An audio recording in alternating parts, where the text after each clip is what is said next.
Ladies and gentlemen, welcome to the 1990 Pro Rodeo Hall of Fame Honorary Induction Ceremony. We are so pleased to have you with us this morning. We're very excited about the festivities that are going to take place in just a moment. As I look at the audience, we have so many Hall of Famers, so many world champions, and so many distinguished guests that I would spend all of our time introducing them. So I am going to forego those introductions, but I would like to take just one moment and introduce to you the honorees, the Board of Trustees for the Hall of Fame that are with us today. Ed Honan, Ken Oakes, Benny Binion, Benny Butler, Leo Berbers, Harry Vold, T.J. Walter, and Commissioner Cryer. Folks, we're here for a very special reason, and this has been made possible, the arrangements and so forth this morning, by our Pro Rodeo Hall of Fame staff, and I would just like to thank them for all of their hard work and mention their names at this time. Pat Florence, our Assistant Director and our Curator. Sue Flair, Manager of Guest Services. Don Ward, Membership Coordinator. Dave Spalding, Darren Seaborn, and their staff for the outside arrangements. Well, I know that many of you arrived yesterday and many of you have been here before, but I do hope that you have taken time, or that you will take time, to go into the Hall of Fame and see the exhibits that are created not only for our newest honorees, but for the honorees that were inducted in prior years. I think what you'll see is a testament to the importance that these individuals have played in the sport of rodeo. Speaking of the importance of that, a couple of years ago, Casey Tibbs shared something with me that I felt was most appropriate. I mentioned this at the dinner that we had last night for the new inductees and to their families, so I beg your indulgence. But let me go on with it. Casey Tibbs told me that he had received many, many honors throughout his life. He said that he had enjoyed rodeo more than most, that he had gotten more out of rodeo than most. That included being able to buy luxury cars, have pretty women, and plenty of prestige throughout his lifetime. He was able to spend more money, he said, than he ever won, and we all know how that is. He said now that it is all said and done, he realized the greatest honor that he would have and that he would receive is the recognition that he received when he was inducted into the Pro Rodeo Hall of Fame. He told me everything else seemed less important after being inducted into the Hall of Fame. Well, personally, I don't know who receives the most enjoyment by being inducted into the Hall of Fame. As I look at the audience, I see the family and the friends of the inductees, and I visit with the inductees. Everyone is so proud. The inductees are proud to be inducted. The families are so proud of their friend, their new honoree, their new Hall of Famer. So we're very pleased that we're able to recognize each of them. Like right now, I would like to introduce to you the Pikes Peak Pivots, and we will ask Steve to accompany them.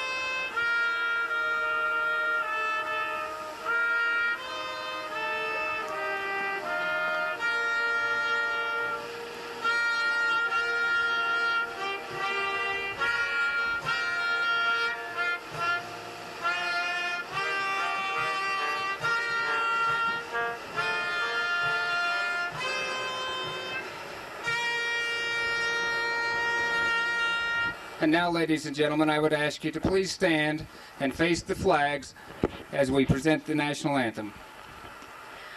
Oh, say, can you see by the dawn's early light what so proudly we hailed at the twilight's last gleaming, whose broad stripes and bright stars through the perilous fight O'er the ramparts we watched were so gallantly streaming, and the rocket's red glare, the bombs bursting in air, gave proof through the night that our flag was still there. Oh, say does that star-spangled banner yet wave o'er the land of the free and the home of the brave? Thank you, Don. Mike Spencer.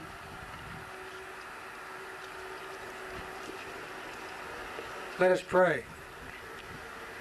Lord, we just come today with a glad heart and a happy heart, and we just honor praise to you that you had brought man into this world who could be a role model for so many people and to be an example. And we thank you not only for the ones present, but the ones past present, Lord. And we just pray today for the families who have lost contestants and members who are connected with the rodeo business this year. And we just pray a special comfort to them today, and to be with them in a special way, Lord. We thank you that we live in a great and mighty nation, that we can participate in activities that we so choose. But most of all, we thank you for your precious Son, Jesus Christ. Amen. Thank you, Mike. Well, ladies and gentlemen, the individual that is conducting the ceremony today is the President and Chairman of the Board of the Pro Rodeo Hall of Fame. He serves as the leader of the Professional Rodeo Cowboys Association, our Commissioner, Louis A. Cryer. Thank you, Michael.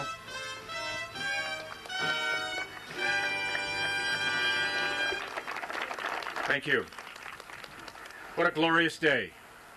We couldn't have asked for a more beautiful day if we tried. And to thank all of you for coming today is the most important thing for us before we get into our ceremonies.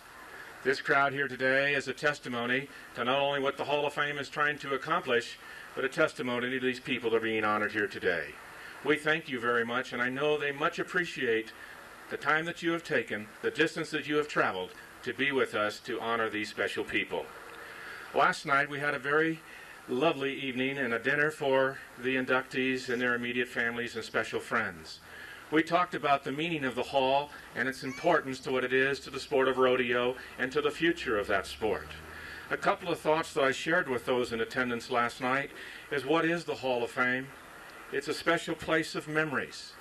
It's a house of memories, it's a house of accomplishments, and it's a testimony to the accomplishments of those people enshrined there. It's the memories of competition and the essence of competition. And most importantly, to those inducted and honored, it's a recognition by their peers. When one is recognized by their peers, it's a special honor, because those are the people you competed against, traveled with, and were a part of for many years. So when they take the time and the consideration to recognize one of their own, it becomes a special award. I would venture to say that those that were honored last evening, at any time in their lives, particularly when they were younger, never anticipated the fact that they would be recognized as a Hall of Famer. But from this day forth, that honor will always be with them. It's an honor that cannot be taken away from them. It will be a mantle that they will wear, and I'm sure they will wear it with great pride. Their friends have accomplished other things, and they are in there also. And to stand shoulder to shoulder, while they be with us today, or if they will be in the great heaven above, they are champions, and they will always be recognized that, because they will bear the mantle of Hall of Famer. Those are special words that while they are by themselves somewhere, they will catalog that along with the champions of the world. Once you've been designated a world champion, you're always a world champion. You're not a former world champion, you're a world champion. And for those people who have been so honored and earned that recognition, I know it's special to them.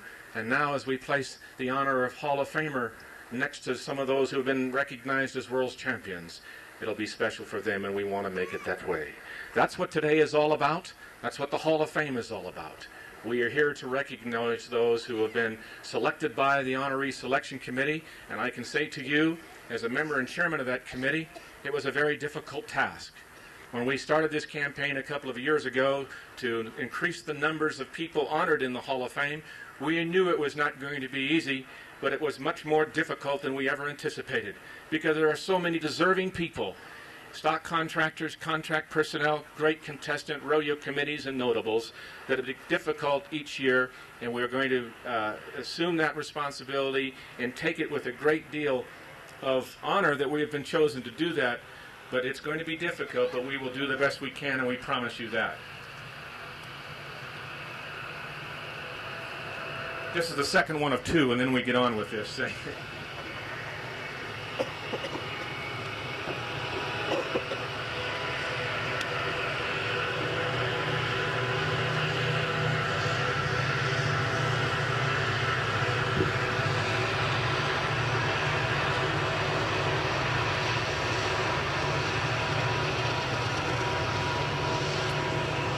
If you will check your programs, you'll notice that the first category that we will present today is a special presentation in honoring a rodeo committee.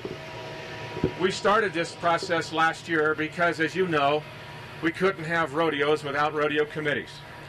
And they started last year with the presentation of 3 rodeo committees recognized as being the ones that probably, at least they would like to say that they are the first rodeo in the history of the pro-rodeo circuit.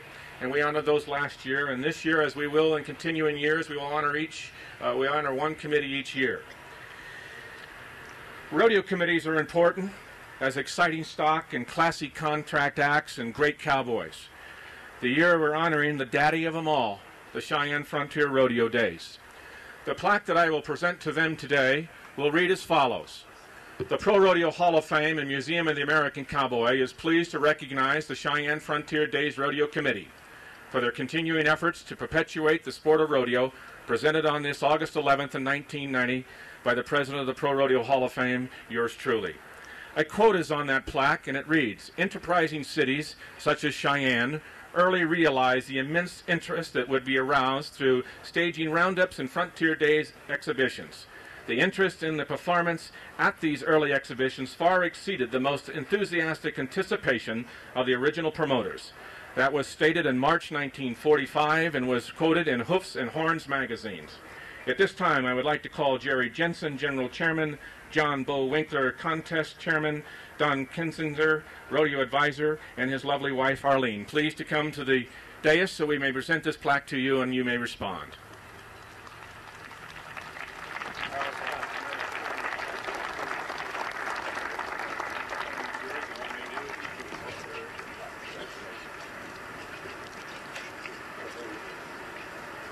Thank you, Commissioner Cryer, members of the Selection Committee for the Pro Rodeo Hall of Fame. We appreciate this.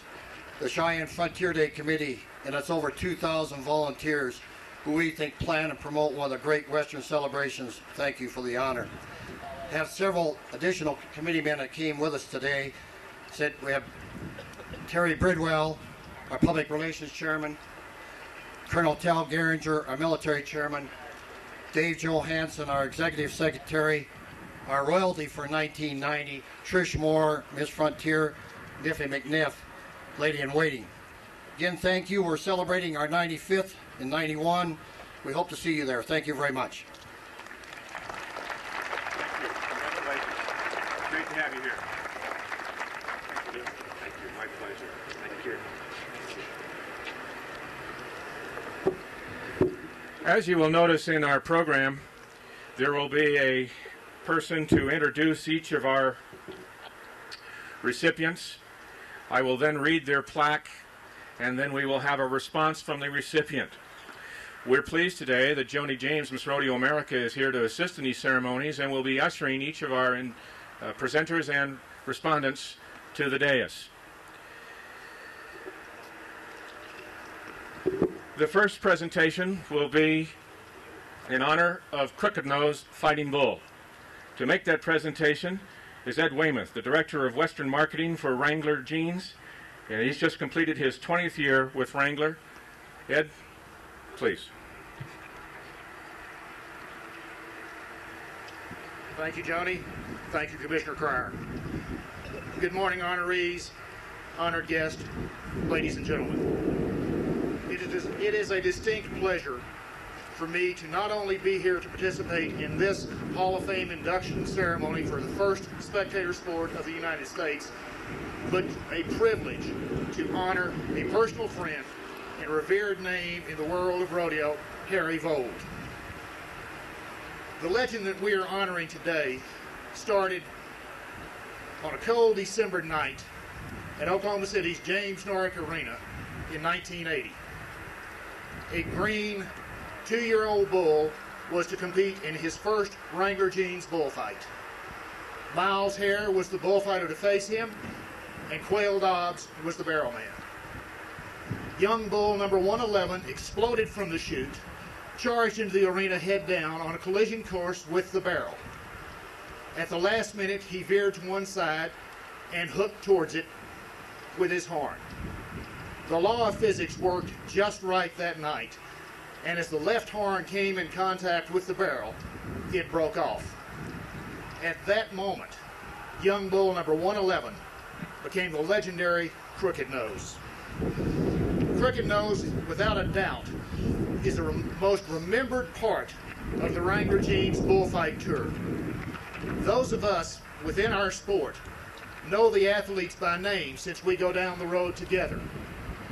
But those people who pay to sit in the stands, the spectators, they may not remember a particular athlete, but they will never forget the big one-horn bull called Crooked Nose.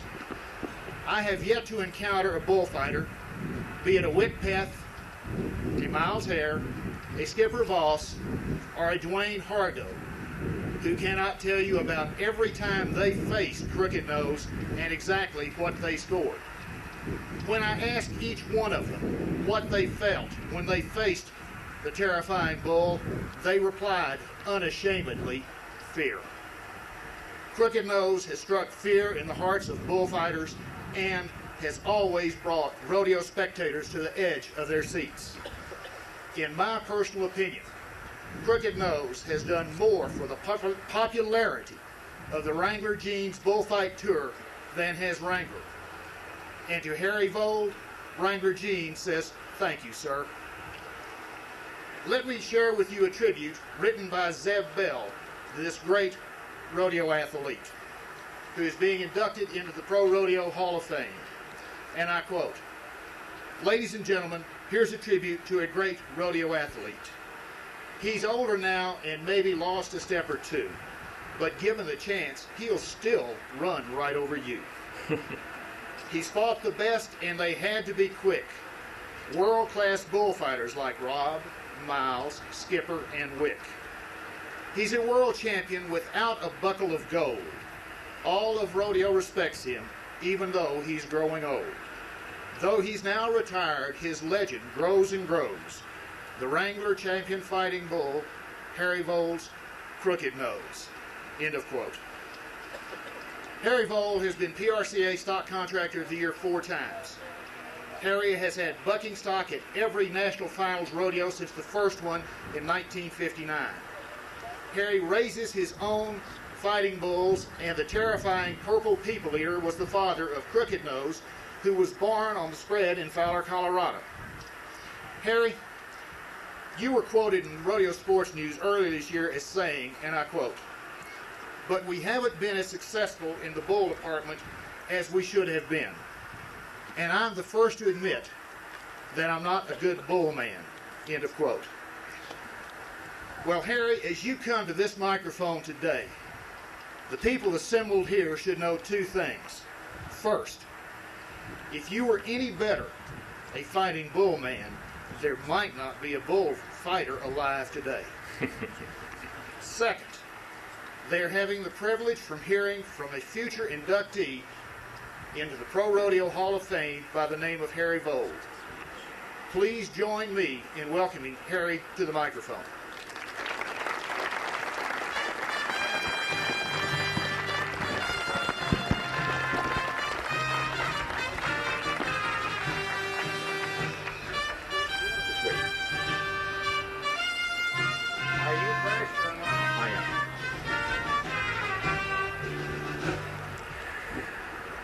The plaque will read as it hangs in the hall. Crooked Nose, Fighting Bull. Crooked Nose is the most famous fighting bull in rodeo. Rodeo fans love him and bullfighters dread him. He was born in 1977 on the Harry Vold Rodeo Ranch in Fowler, Colorado.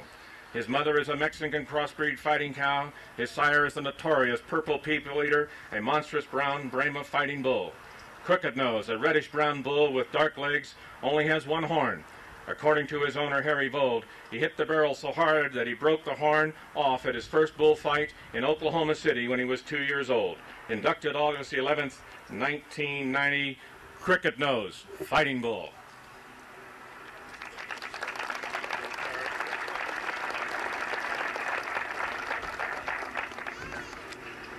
Thank you, Commissioner Cryer, honored guests, ladies and gentlemen. I'm very grateful to the Pro Hall of Fame and the selection committee for selecting Crooked Nose to go into the hall.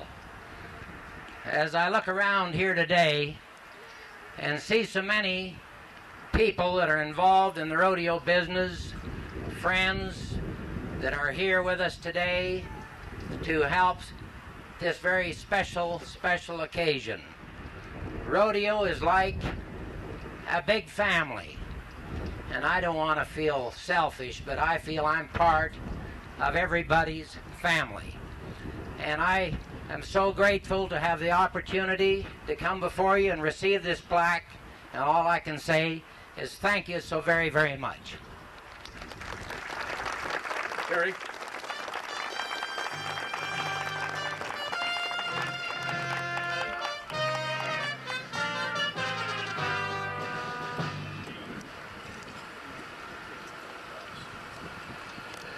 Red Rock Bucking Bull. John Growney of Growney Brothers Rodeo Company from Red Bluff, California, has been a PRCA stock contractor for 7 years, and John will make the introduction comments.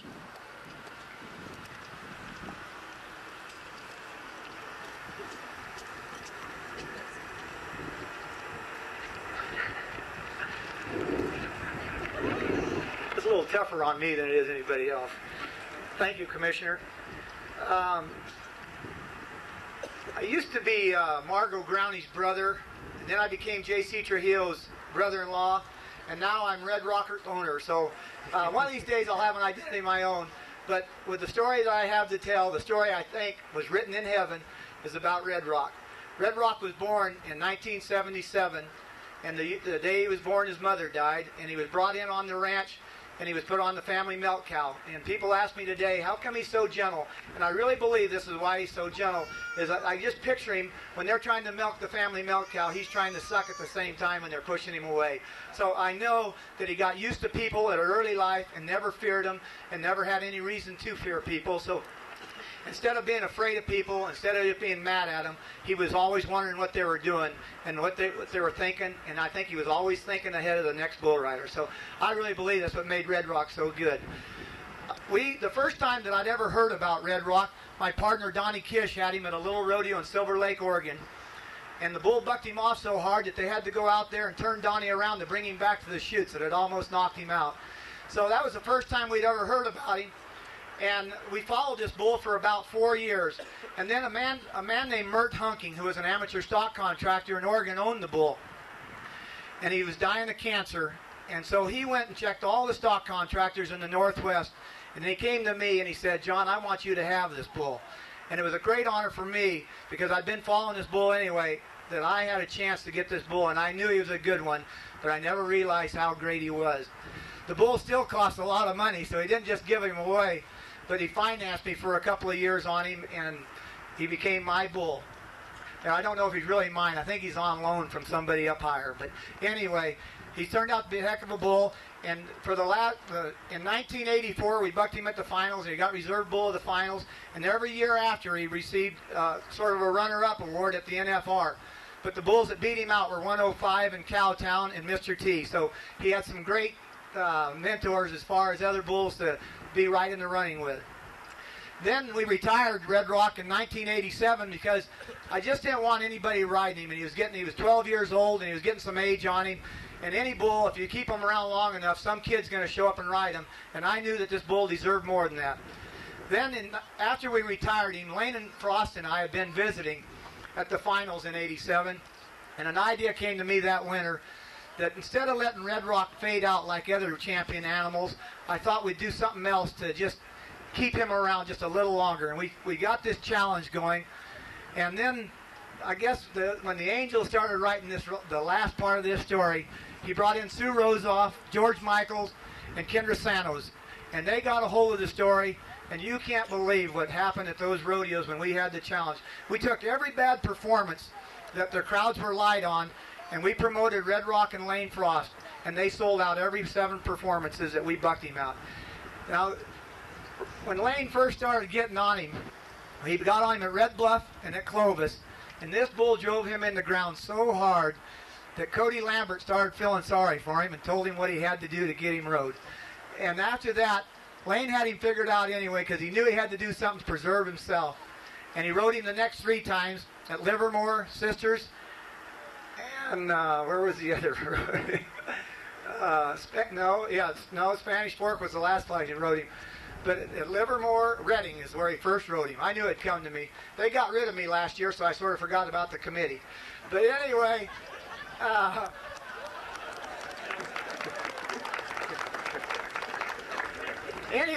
at St. Paul, Oregon, Red Rock bucked Lane off, and I think he had the edge on Lane because Lane had been traveling so hard that 4th of July that he just caught Lane at a tired moment, and he just got him bucked off. So we went to Spanish Fork at 3-3, and Lane rode him. And now that the story's been written, I don't think it could have been any more appropriate that Lane won that challenge. And I just, having Red Rock as a bucking bull and having Lane Frost as a friend at the same time has just turned out to be a heck of an honor. And I know Red Rock's really smart, but he couldn't speak any English, or he'd be up here telling the same story. So I just appreciate the Hall and all the Cowboys who elected Red Rock into the Hall of Fame. Thank you.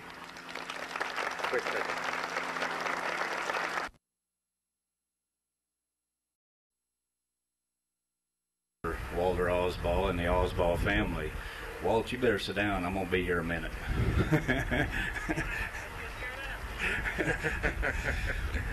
Walt called me some 2 months ago and said, TJ, they want somebody to get up and tell some stories about me. I said, would you do it? He said, you know as many as anyone. I said, well, yeah, Walt, I do, but I don't think I can tell these stories in public. But I have come up with a couple, and I never did really understand why Walt called me, other than I probably know more stories than most people about him. But I rode bareback horses for a lot of years. Walt Alsbaugh, whenever you were getting on a horse, he always flanked him, and he was always picking on you, poking you in the back, telling you to hurry, telling you what the horse did. Well, Walt, you terrorized me for a lot of years, and now it's my chance to get even with you. Walt's whole family, Alice, his wife, secretary of Rodeo, his son Art, and Art's wife Linda, they own the Cross Triangle Rodeo Company, as you all know. Daughter Virginia, husband Roy Honeycutt, have the Honeycutt and Sons Rodeo Company, and their other daughter Betty Weir. Betty's a timer. The whole family has been involved for years in PRCA Rodeo. They started their rodeo company in 1951 at Pagosa Springs, Colorado, with partner Paul Long.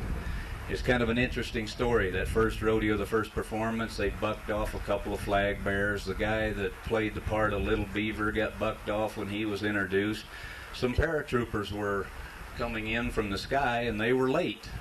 Walt got nervous, and he rode up, as he still does today, and hollered up at Alice, Alice, get them out of here, do something. And as Alice responded then, and still does today, Walt, what the hell can I do about it? Did she not, Walt? In 1952, Walt bought out Tom Pomeroy, and in 1960 became a PRCA stock contractor. I have his original application right here with me today, and one part on it that's kind of funny, physical description and date of birth, Walt just put short, stocky, and bald. Walt's had many of the great bucking animals over the years. His bull, Charles, was runner-up to the Bull of the Year in the Los Angeles finals. Droopy was a 1969 Bull of the Year. Sparkplug, 74 Bareback Horse of the Year. He's had many, many NFR animals, and he now raises approximately 75% of his own livestock. Walt was the International Rodeo Fans Man of the Year in '81, PRCA Stock Contractor of the Year in 1986, Rocky Mountain Circuit Stock Contractor of the Year 3 different times. I could tell several funny stories, but Walt, I read a poem this winter, and it reminded me of you, and of all the stock contractors of your era, the Harry Volds, the Reg Kesslers, Cotton Rosser, and I thought it was more appropriate to recite this poem rather than tell some of those stories that might get you and I both in trouble. This was a poem written by Bill May of Steamboat Springs, Colorado, and it was to a response made by Louis L'Amour, who said true cowboys are extinct. I changed a few of the words because it was written originally for a cattle herder, but I changed some of the words so that it will fit you, Walt. So here goes, and bear with me, I'm not much of a poet. Louis, friend, you tell us the true cowboys are all gone, that the only place they're found now is on paper or in a song. Well, friend, I'd like to tell you I'm glad I knew a few. Those fellows were my comrades, loyal, brave, and true.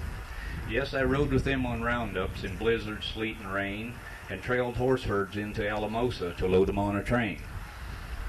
At the ford on the Rio Grande, I've seen the herd stampede, and sometimes run for miles in crazed and senseless speed. And sometimes trying to hit 'em, I've seen a pony fall, seen the mangled, helpless rider answer his master's call. I've almost froze my gizzards feeding livestock in the snow, the feed team white with frost and the murk 2 below. Prayed God please deliver me from this eternal white, just like our little children pray to make it through the night. I've led my horse for miles on trails too cold to ride, with a herd strung out behind me, my horse walking by my side. And as the sage emerges from underneath the snow, south slopes start a barren and the grass begins to grow. I've sung my song of gladness for my life out on the range. I reckon city dwellers would call that kind of strange. And when the sage is bloomin', to me that is perfume, I'd take that any time I could to an incensed, smoky room. When the mares are all birthin', I thank the God above for the miracle of life and for maternal love. I've cursed the burning desert on Sonora's cactus plain, horses dying for lack of water, us boys praying for a rain. Perhaps you're right, friend Louis, about cowboys being all through, but still there are a few of us that's glad that we once knew those boys that are now history and led the life they led. We may be walking relics, but we're sure as hell not dead. Walt, that's for you.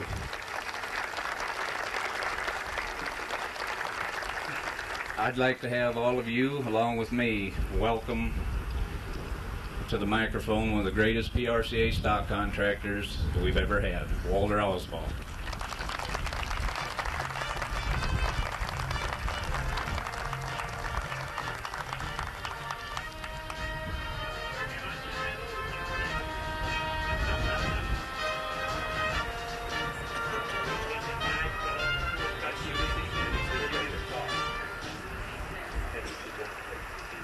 The plaque will read, Walt Oswald, stock contractor. Rodeo has been Walt Oswald's life for over 60 years.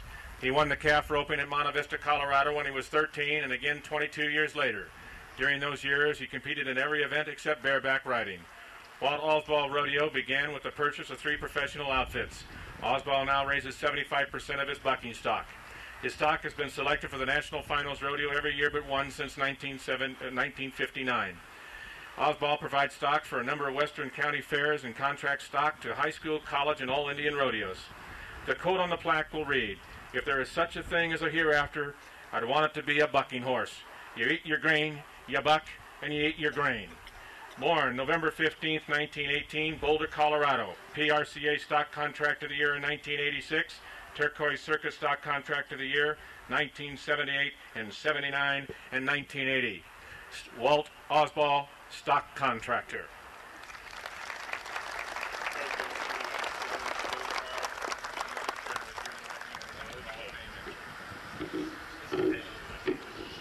Well, folks,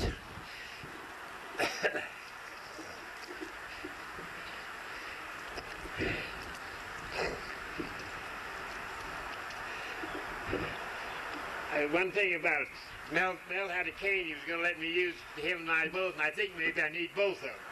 But I want to say this, that it is one hell of an honor to be in this deal like I got. They all talk about rodeo and friends and how rich you are. I think I'm the biggest millionaire that there is anywhere because I've got lots and lots of friends. And if that hadn't been for my family, they have helped me. And they sure didn't get that airplane out of the way until we were 10 minutes late with that rodeo. But finally she said, well, Walt, she said, after this, when you want to do something, said you shoot them out instead of having me do it. Well, she was in the position there, she was closer to that airplane than I was, but neither one of us had the shotgun, or else I think we would have used it.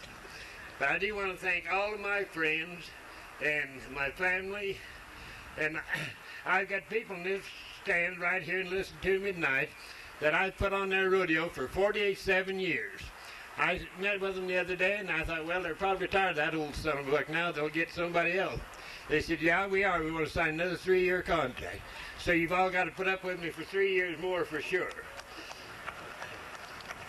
But I think it's one of the best honors that a man can get.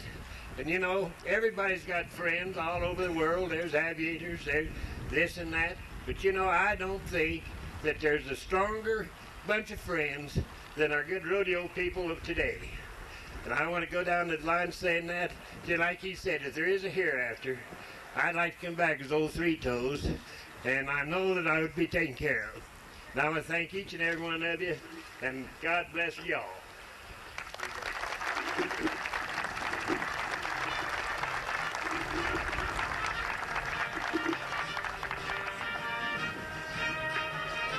Congratulations. Thank you, sir.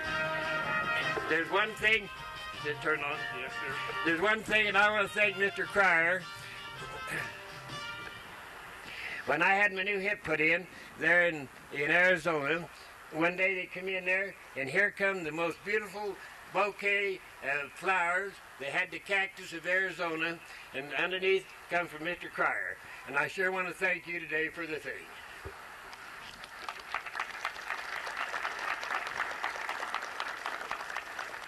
Our next inductee, Mel Lambert, Contract Personnel. To make the introduction remarks, Gene Smith, who is a 40-year secretary and member of the St. Paul, Oregon Rodeo Committee. Gene?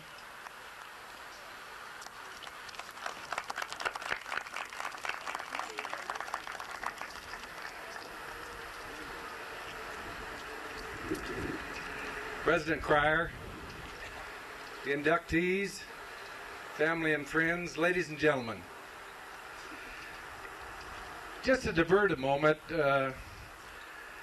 John Growney said some things that brought to mind to me some rather personal things, because I was involved in, personally, kind of in the tragedy that happened over, well, it happened July 2nd. And the flight was originated, the Cowboys were participating at our rodeo in St. Paul, Oregon, and it originated in Oregon. And it just came to my mind that in this days of fast travel and fast doing of things and fast food and fast everything, that we should stop once in a while and count the roses and maybe show a little more patience, a little more kindness. And I think although this is a very manly sport, that love can come into it once in a while, that we can say to our friends we love them. I'll try to get off of that subject and get to where I belong. The gentleman I'm introducing today has been a friend of mine all of our lives. Of course, I'm much younger than he is, but I've known him for 55 years. We were both pretty young, and I was just a little baby at the time, but I really enjoyed him when he first came to our rodeo in 1936, and I've enjoyed him immensely ever since. In 1943, he and his son Jerry were trick ropers at our rodeo. And I think Mel thought he could ride steers for a while, and he got smart. He knew there was better things than that. And after trick roping a little bit, he also turned to announcing, and at that same rodeo he shared the announcing with an announcer we had, and he wasn't that bad a trick roper, really, if you believe it. I think there's a rumor going around that he taught Monty Montana how to trick rope. Now, I'm not sure about that. But to get on with some of the things he's done about every rodeo in the United States, large and small. He's done a rodeo in California for 40 years, and some rodeos in the rest of the world for 30. So he's a very versatile gentleman. And I think very proud of his Western heritage. He's, I think, one of the greatest storytellers of all time, and he regaled the troops in the Brown Palace Hotel many, many evenings. One night he and Rex Allen got into kind of an orgy there of storytelling, and a lot of cowboys rolled around on the rug, and it was a miserable evening to see that gentleman, the way he abused the Indians. He's a wonderful impersonator. He can impersonate most rodeo announcers. He's excellent on several of them, including Bob Tallman and Pete Logan. He does a Pete Logan excellently. So he has many, many versatile things that he has done, and I have enjoyed his announcing for many, many years. We, of course, had him in St. Paul, and there isn't much that he hasn't done. His wife, Pauline, has been a great friend. He's the kind of a man that you could buy a used car from, and he has been in that business many, many years, and is back in it now. And it is my time now to introduce a gentleman who has used a phrase many times himself, a man's man and an old cowhand, Mr. Mel Lambert.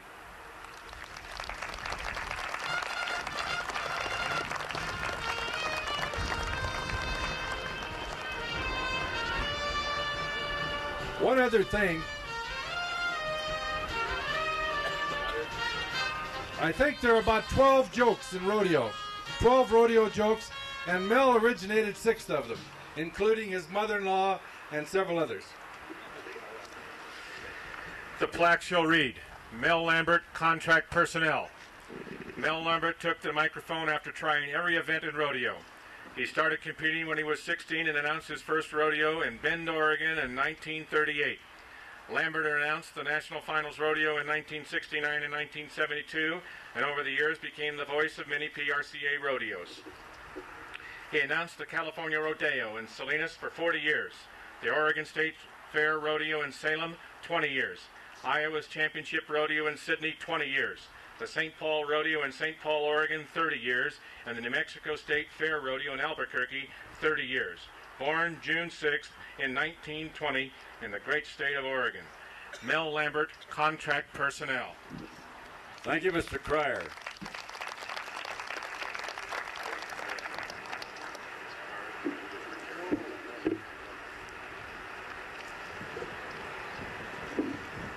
I'm mighty proud indeed to be here today. I feel fortunate that I am here. I had to leave the Indian reservation where I was born and raised when I got to be a target big enough to shoot at. And the Indians have played a real important part in my life. I want to thank my daughter-in-law who's here today for giving me this little boutonniere. The doggone thing keeps making me want to sneeze, and I better not. My wife made me take a laxative about 3 hours ago.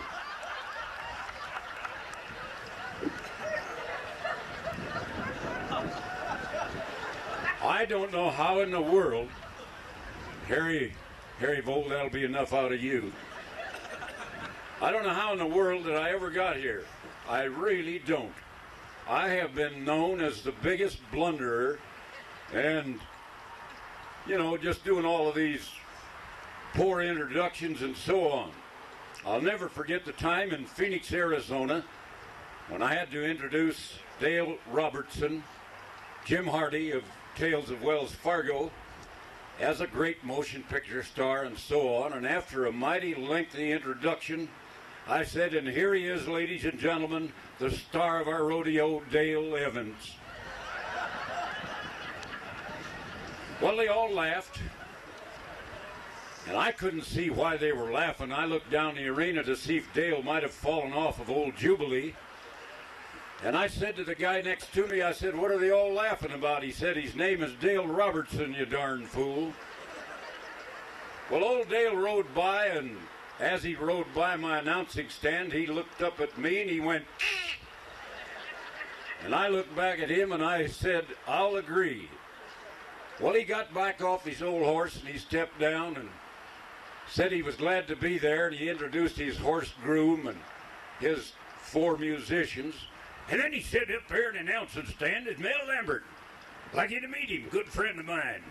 He said he's just human, he's like all of us, he makes a lot of mistakes. Like he did when he called me Dale Evans. He said, I'll tell you, I don't mind it a bit, but there's going to be a terrible shock when Roy Rogers gets up in the morning and hears about this. Never forget the time I made a big blunder at Yakima, Washington. It was governor's night, and this handsome governor was there, Earl B Langley. That's a long time ago. He had a microphone in his box and got up and thanked all the people for being there. Now, this was in the stronghold of his opposition, Yakima. People didn't like him over there because he wasn't a rancher and a farmer.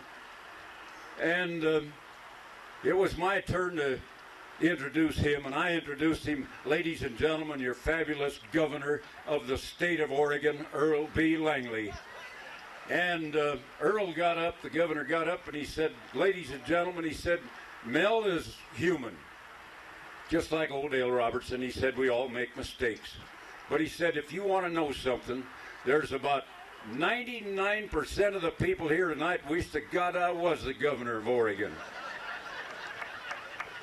So I've had a chance to work with mighty sharp people, and I've enjoyed it. I want to thank Mr. Cryer, Mr. Mike Warner, and all of their great staff for such a beautiful place that we have to conduct these services. I want to thank all of those inductees who are here today and those who are not here. I've had the opportunity to work with each and every one of them, either work for them, introduce them, or be their personal friend. I've known them all. And this is just a few of the great family of jewels that I've met around the whole United States and Canada in my work. I can't tell you how proud I am today. I want to thank all of those old cowboys that I've known many, many years. I'd like to tell you their names. I'd like to tell you stories about each of them, but time does not permit. But thank you, ladies and gentlemen. I'm mighty, mighty proud. I'm glad you came. Thank you, Mel. Not only has he been inducted to the Hall of Fame today, but last year he served as one of the presenters, and he's been asked again today to serve as a presenter for the induction of Wilbur Plugger clown category. Mel?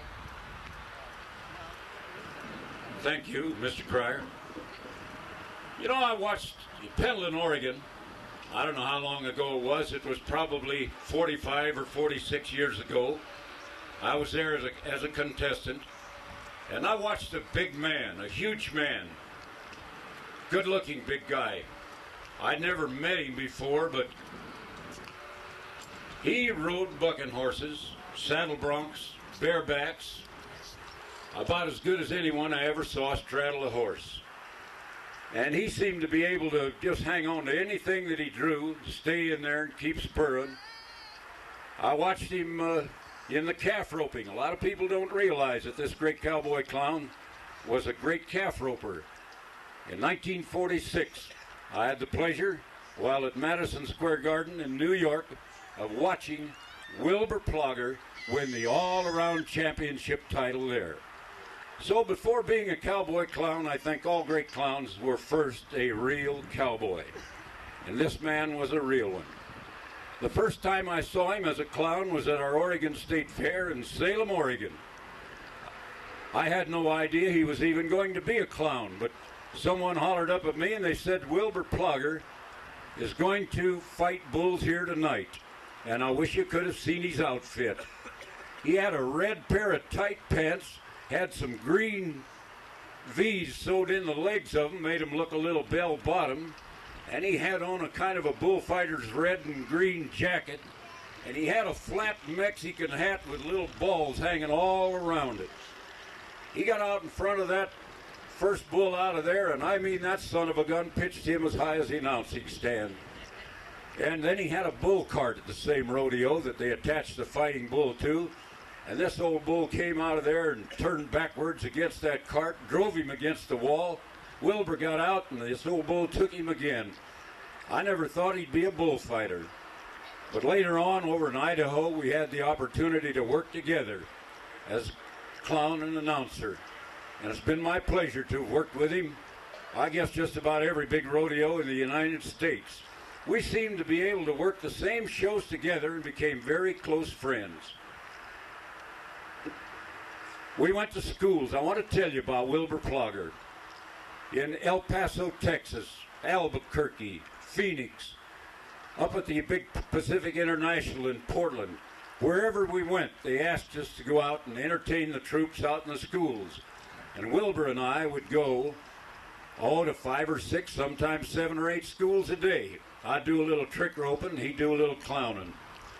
And I'll never forget the time in Clovis, California. He took his little ape that stood about 3 foot tall, cute little guy. We took him to a show there in Clovis, California, or at a school, and Wilbur gave the little ape his comb, his mirror, and his wristwatch. Told the little ape, put on the wristwatch, and the little ape pulled the watch clear up to his shoulder. Nice watch, expensive watch. Now he said, comb your hair, and he handed this little ape this mirror and a comb. And the little ape combed his hair, looked in the mirror. He was kind of cute. Now, we had done this 7 or 8 schools, and this ape was getting sick and tired of this act. And Wilbur said, about the 6th school we went to, he said, give me back my comb. And this little ape said, no, and he pulled it back. He said, well, give me my mirror. The ape wouldn't give him his mirror. He said, you little son of a gun, you give me that mirror and that comb. Give me back the wristwatch. And this little ape pulled that thing clear up around his shoulder and his armpit. And he said to me, let's get out of here. He said, I got to work on this little son of a gun a little bit. He says, get that stuff back. He said, we'll take him out here in the fig orchard, and I'll teach him a thing or two to try to keep my watch and all that stuff. We got out in the fig orchard out there, and he pulled the pickup and the trailer off to the side, and he said, I'm going to warm his britches a little bit. So he opens this trailer door, and that ape jumped out of that trailer, and he ran over to Wilbur and grabbed him right around the hips and gave him a big hug and looked up at him and went, ooh, ooh, ooh. He knew he was going to get a spanking. Wilbur says, give me back my comb. The ape gave him back his comb, and all there was the backbone. He'd taken all the teeth out of it. He said, give me the mirror, you dirty little son of a gun. He said, how can you whip a little old ape that comes up and hugs you like that? Give me that mirror. Little ape handed him the mirror, and there was no glass left in it. He said, give me my watch. And he handed him his watch. The back, he had pried the back off of that watch. He'd unscrewed a lot of screws in there with his little fingernails, and there was a big spring sticking out of that thing. And we had many things like that happen around the country, but I thought you'd like to know about this guy and his ape and these different tools that he had. Wilbur Plugger has been a fabulous rodeo clown. He has never gone into the arena and done a smutty joke. He's always had some cute little animal acts. He's been just one of the best in the world. I know, I've traveled with him for 45 years. Another thing that Wilbur did was to start the Cowboy Fellowship Christian Athletes, the Christian Athletes in Rodeo. And he conducted services all over the country. And I'll tell you, they have been well attended. We've had many crowds at those services like you people here. And I am proud to know the man that founded the Cowboy chapter of the Christian Athletes. He's been a guiding light in my life. Wilbur Plugger.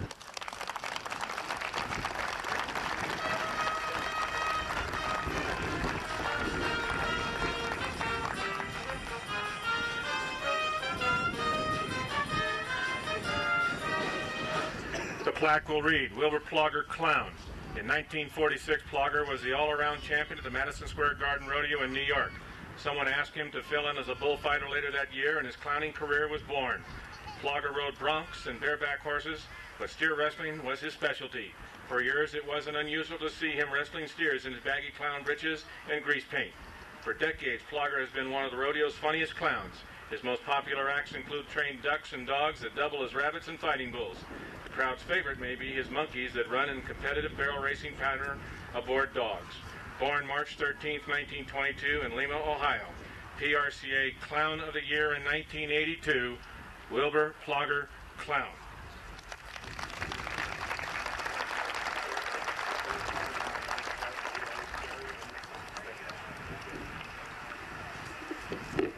Well, I don't know what to say. I think there's been enough said, but I think this is one of the neatest things that ever happened to me.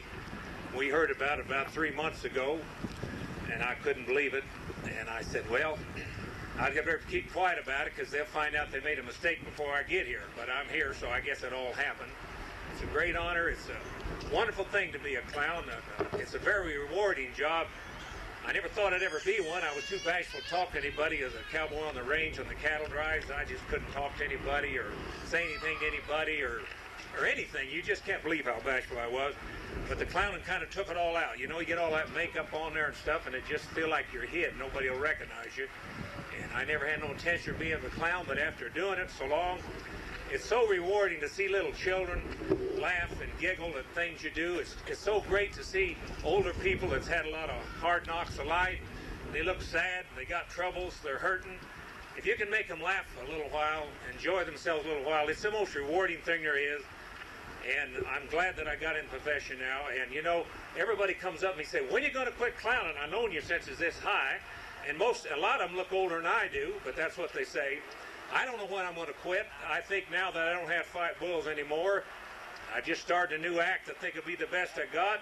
I enjoy doing it. I guess I'll keep doing it. One person asked me when Reagan was president, said, well, when are you going to quit? I said, well, why should I? I said, Reagan's 10 years older than I am, or 11. I got about 11 years more to go. Thank you very much. Thank you, sir. It's great. Thank you.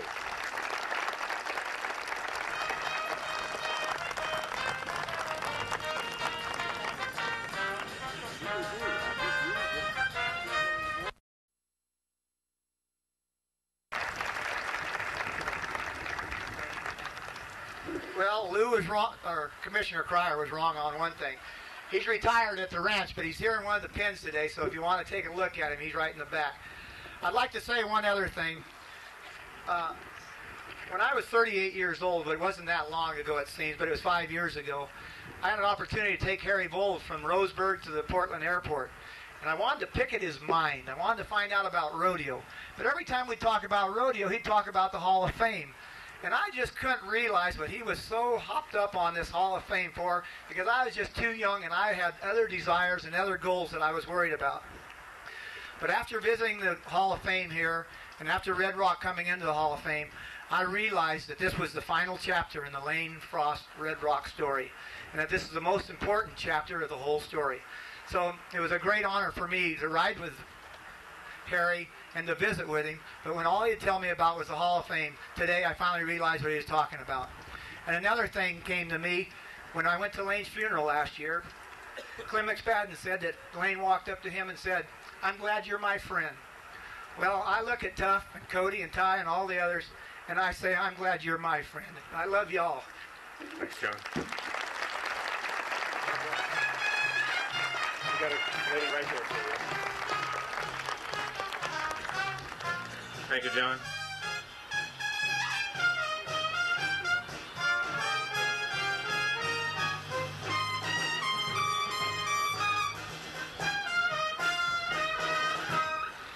As John mentioned, both Crooked Nose and Red Rock are with us for this week in the pens here behind the Hall of Fame. And do me one favor, please don't, as two children did earlier in the week, climb in the cage there and want to pet the bulls. The next presentation will be Lane Frost, Bull Rider. To make that presentation and introduction remarks will be George Michaels. George produces the NBC Sports Machine. Lane Frost was a regular feature on that show. He and Lane were friends for 9 years. George Michaels.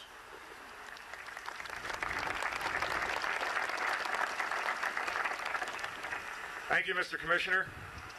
By the way, Harry Bowl, I have to say one thing. You know that if it had not been for Crooked Nose, I would never have gotten into the Wrangler bullfight. So all the publicity, and it's been millions of dollars of free publicity that Wrangler has gotten, they owe you. So, Mr. Weymouth, if you want to give him a check for a couple million, go ahead. Harry's a heck of a guy. I also have to tell this, too. He may or may not remember this. In 1980, when Pat and I were thinking about getting seriously into the horse business, I tried to buy some horses off of him. He said, son, you'll do a lot better if you buy those horses back east where you're from. So like a dummy, I went and I bought them back east. I could have bought them off of him, a couple thousand. I want you to know, Harry, that I bought the AQHA World Champion Black Mare last Wednesday, $25,000. The bank thanks you for your advice. I mean, you have shown me how to go broke in a hurry. I have what I think is probably the greatest honor of my life, and I mean exactly that, to talk about a friend, Lane Frost. I speak here today not for myself as much as I do for the family and for the friends. I ask myself why is it that 1 year and 12 days later, the loss of Lane Frost is so strong? Why is it that a year and 12 days later, it still means so much to us? I think I have the answer. I think it's because Lane Frost was what I wanted to be. He was what every one of us wanted to be. Lane Frost was a genuinely good human being. He was a gifted, talented bull rider, but most of all, he was a good person. If you try to find out, and believe me, folks, when Elsie asked me if I would do this, I tried hard to find out, did Lane have any enemies? Did he do anything wrong? He did one thing wrong in his life, and that is that he ran around the house without a shirt on, and it drove his mom nuts. But he didn't do anything wrong. And there aren't many people like that. And we don't make people out to be bigger in death than they were in life. Because you see, Lane dedicated his life to excellence from early on. I think there are 5 quick instances I'd like to share with you, and each of you who know Lane Frost will understand the importance of each. 1983, May, Del Rio, Texas. Donnie Gay and I are doing a thing called Super Bowl, and in comes Lane Frost. I didn't know who he was really at the time, but he's got this feather that runs from here to there. He's got this horse collar on. I turned to Donnie. I said, this guy's going to ride bulls? He said, yeah, he's going to be good. And I said, sure he is. Did the interview with him. He was scared to death. Had no idea who Darth Vader or Charlie Brown was. They both destroyed him that day. Afterwards, I said, well, kid, it's a shame, but you win the Tough Luck Award here in Del Rio. And he said, oh, it's all right. It's just a learning lesson for the day I'm going to be a world champion. And he meant just that. He was a man of positive thinking. He was a man who would not complain. In 1986, after he'd already won Del Rio, after he won a lot of money, he got teamed up with Mr. T. Mr. T, as you all know, rearranged his face. Messed him up real bad, and his eyes were shut. So I went to talk to him when he finally could talk, and I said, boy, Lane, I'll bet you're thinking you never want to ride him again or see him again. He said, no, once I got my eyes open and could put some food in my mouth, I feel real good. I'm not going to complain. I'm ready to go at him again. Because complaining was not part of Lane Frost's life. The next most important thing was that he wanted to do things special. He said, if I win a World's Championship, I will do something great with it. The only time I ever saw him uptight was in December of 1987 when he was going for that World Championship because the pressure was getting to him. And there's so much money up in Vegas that you can lose that World Championship like that. Lane Frost not only won the World Championship, but thanks to John Groney, he did do something special in an unprecedented Battle of Champions. The Challenge of Champions put the greatest bucking bull of all time, 309 guys had tried him, no one had done it, against Lane Frost, and as you know, as John has pointed out, Lane won 4 out of 7. That night when he did cover Red Rock for the first time, it was a Friday night in Redding, California, and Lane said to me, he said, man, he said, next to winning the World's Championship, next to Marion Kelly, he said, this is the greatest moment of my life. And then he paused for a moment, he said, maybe because John Groney was so good to let me ride this bull or have a shot at him, maybe this is the greatest moment of my life. As you know, after that Challenge of Champions, things did not go well for Lane. He started getting beat up pretty good. The 5th and final chapter that I would write about Lane Frost as far as his performance in the ring is what I call the comeback. And that was that Thursday. The date was July 27th, 1989. Lane Frost, folks, and I know most of you didn't see it, I know the committee did. Terry Bridwell was up on the deck, and I said, God, let him have a good ride. Lord, let him have a good ride. He needs it so bad. His mouth, as everybody knows, is wired. He had one fantastic ride. It was a great ride, and in typical Lane Frost fashion, he got thrown out the rear end, and he comes up, you know, like that. The only difference between Lane and Delvecchio is Lane never thought to kiss the crowd. He didn't do that. But he came up all hands, and I said, he's back. I said, he's back. Went down and did an interview with him, and he couldn't stop laughing. This guy was so happy. He said, this is the best I've had. I can't remember the last time I was this happy. That's how I'm going to remember him.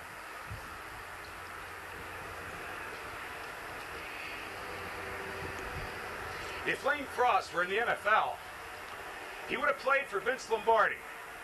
Because you see, Vince Lombardi said, the measure of any man's life will be measured by his commitment to excellence. Lane Frost was committed to excellence like no one else that I've ever in my life had the pleasure of meeting. Ever.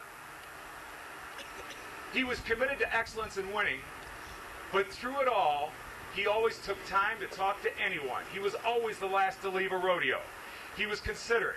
He was thoughtful. I say he was an uncommonly kind and gentle man in an uncommonly dangerous sport. He was a champion in the arena, and we know that, and that's why he's going into the Hall of Fame. But I think it's probably more important that he was a champion in life. To be inducted into the Hall of Fame is the greatest reward and award that a cowboy can have on this earth. And we know that Lane's already got the greatest award and reward he can have by meeting his maker. This induction is a fitting tribute to a young man who showed us how the game of life is to be played and how the game of life is to be won. If it is true that a man's wealth is to be measured by how much he is loved, then Lane Frost is the wealthiest man that I've ever known in my life. He was a fun-loving, happy brother. He was more than a husband to Kelly. He was a partner, and he was a friend. And not many marriages do you turn to your husband and say, you're my partner, you're my friend, you're my best friend. He was a son who filled Clyde and Elsie's heart with joy and pride beyond any man's measure. A father who sits in the audience today wearing his son's shirt. Probably the proudest man that walks on our earth. So I submit to you, ladies and gentlemen, that my friend Lane Frost, your friend Lane Frost, was a man who, like his idol Freckles Brown, was born to one day be inducted into the Hall of Fame. The true symbol of what a great man, what a great cowboy are all about. Thank you.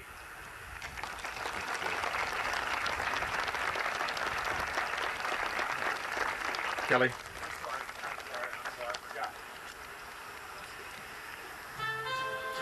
Kelly Frost.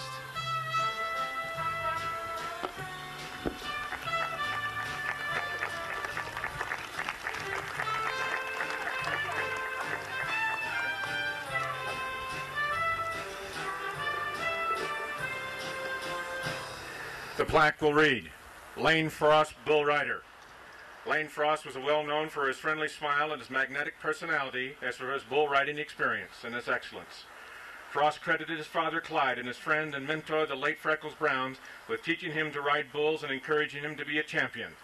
Frost's bull riding abilities were amazing. In addition to the 1987 PRCA World Championship, he won the 1986 National Finals Rodeo Average Circuit Championships and many of the PRCA's biggest rodeos. Frost paired with the 1987 PRCA Bucking Bull of the Year Red Rock, who was previously unridden in 309 attempts for a 7-ride match in 1889. Frost was the winner 4-3. After an 85-point ride at 1989 Cheyenne Frontier Rodeo Days, Frost was hit in the back by the bull's horns and died of internal injuries caused by broken ribs. Born October 12, 1963, La Junta, Colorado. Died Cheyenne Frontier's Rodeo Days, July 30th, 1989. PRCA World Champion Bull Rider 1987, Texas Circuit Champion Bull Rider 1987, 1988 Calgary Olympics Bull Riding Bronze Medal winner, inducted on August 11th, 1990. Lane Frost, Bull Rider.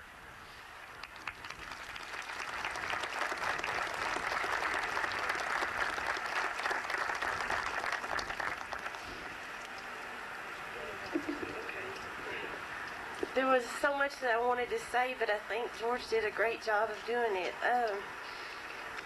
It's such a neat feeling to be here in honor of Lane and his family and my family. There's so many people that I want to thank. First off, for Sue for getting this together, and of course for John with Red Rock. And I know that all of y'all know what kind of person that Lane was, and he was precious to everybody. He had accomplished so many things in his life. I have a hard time sometimes wondering why that he was taken so soon out of this life from all of us. But he had accomplished every goal that he had set out to accomplish. I mean, everything. From high school championships to working with his dad, everything that he wanted to do, cattle, his world championship, and then with Red Rock. And we had such a great time together. We had a good life. Everything was perfect, and there wasn't much left for him to do here on this life, and I guess the good Lord needed him up there worse than we did here. And I know that he has to be happy to have him up there. I know we're going to miss him, but we know he's better off where he is. And I just thank all of y'all for being here today, and it means a lot to me. And I know Lane's mom and dad and my mom and dad are glad to see everybody here. And thank you very much. God bless. Thank you.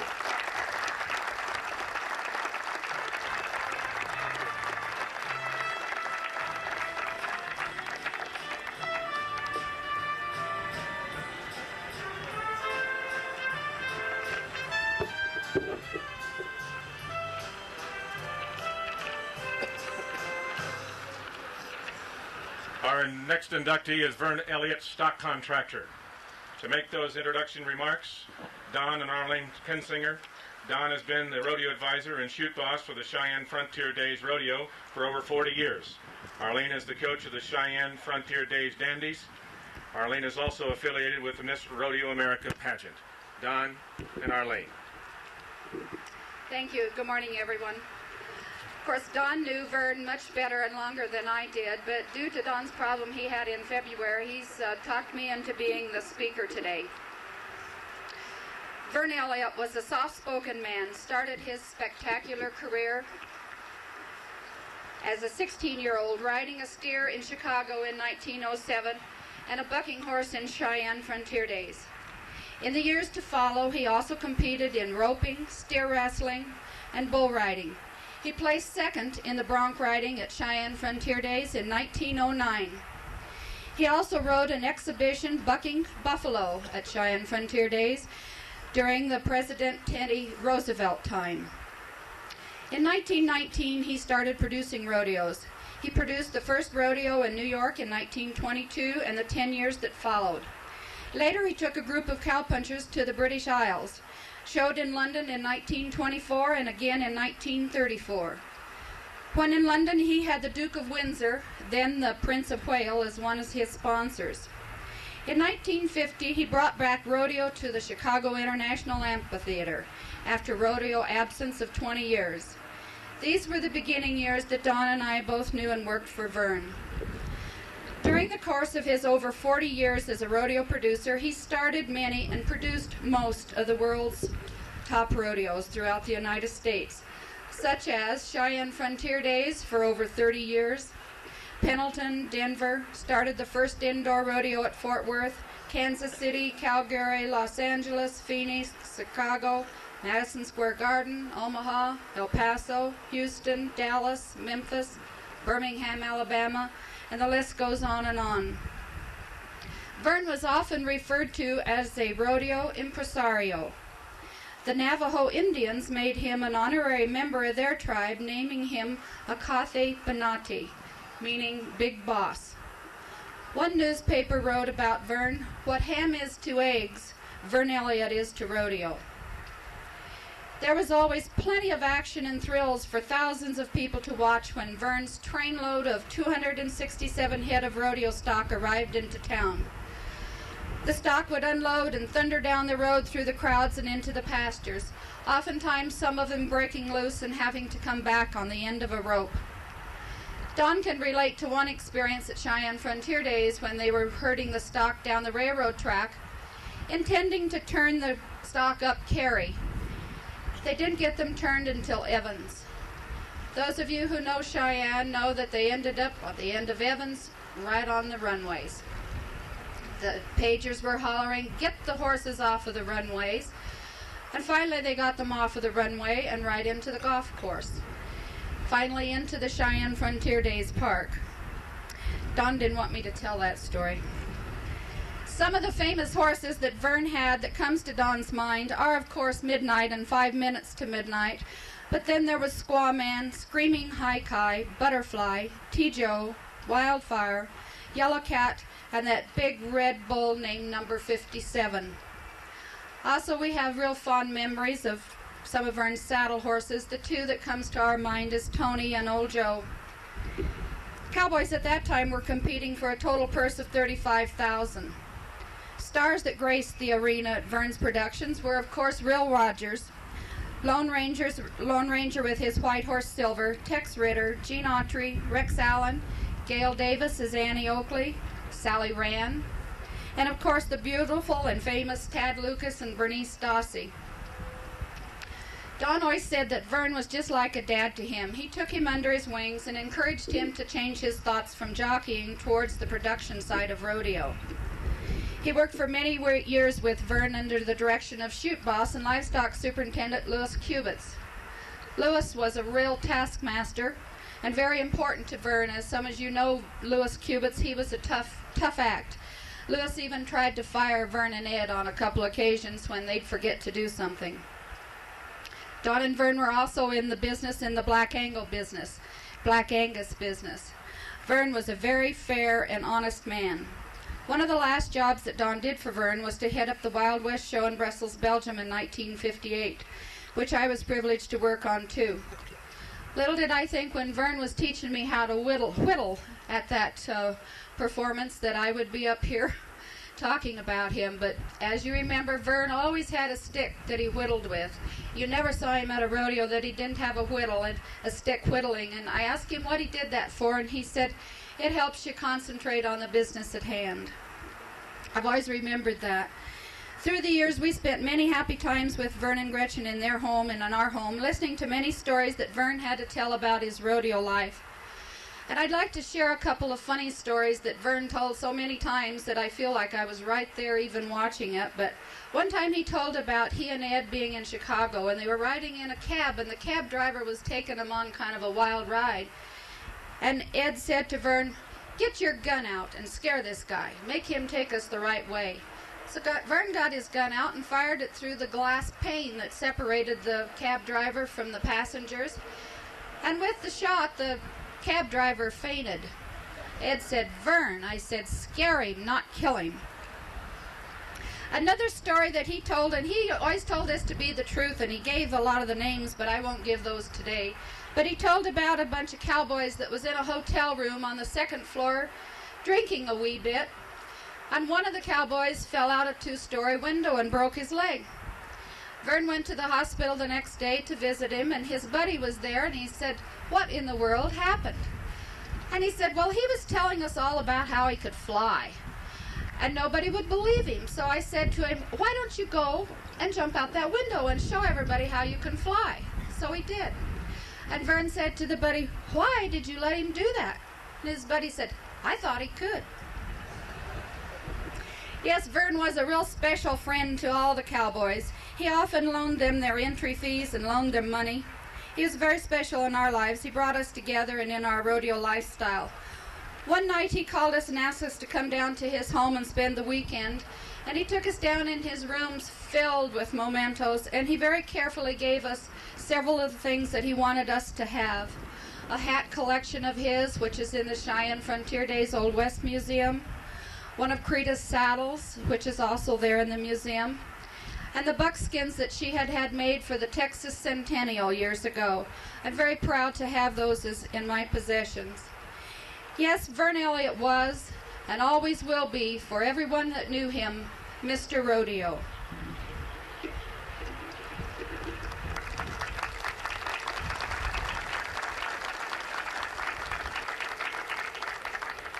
Responding for Verne Elliott, Billy Elliott Vance.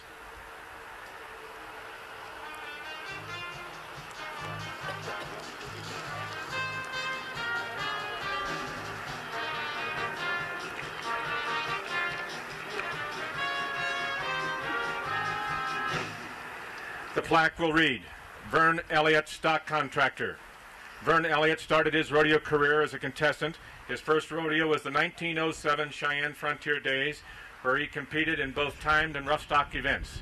A 1910 injury forced his retirement from competition, and he turned to the stock contracting business. After World War I, he partnered with Ed McCarthy at Chugwater, Wyoming, to contract and produce rodeos, including the first indoor production of the Fort Worth, Texas, in 1917. At Fort Worth, Elliott built the first bucking chutes ever used. The Elliott McCarthy Company owned and famous Bronx, Midnight, and 5 Minute to Midnight. They produced the first Denver National Western Rodeo in 1931 and maintained that control until Elliott's death in 1962.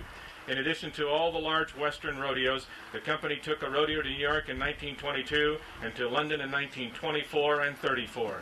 Born July 4th, 1890, Platteville, Colorado, died 1962, Verne Elliott, Stock Contractor.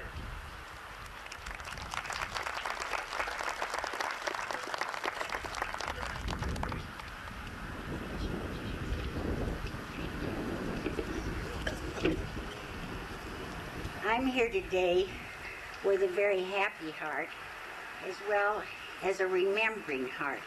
And I'm curious how many of you in the audience remember Verne or had something to do with him?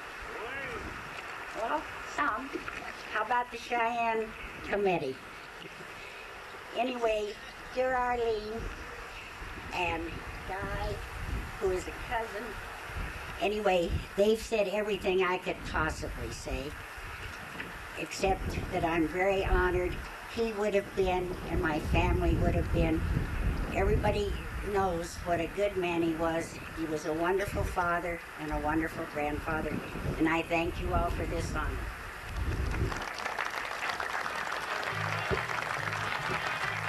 Thank you.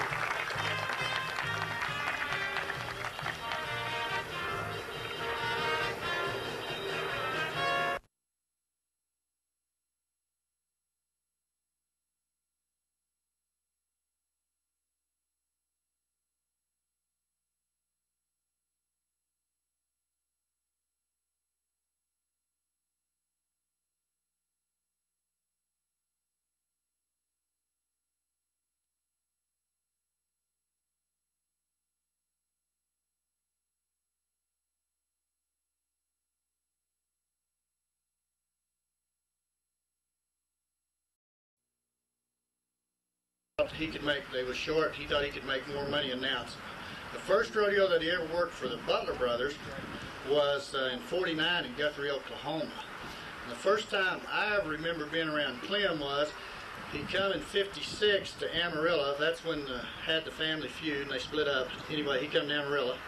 So announced that, and then that summer we went to Prairie du Chien, Wisconsin, and he rode back with us.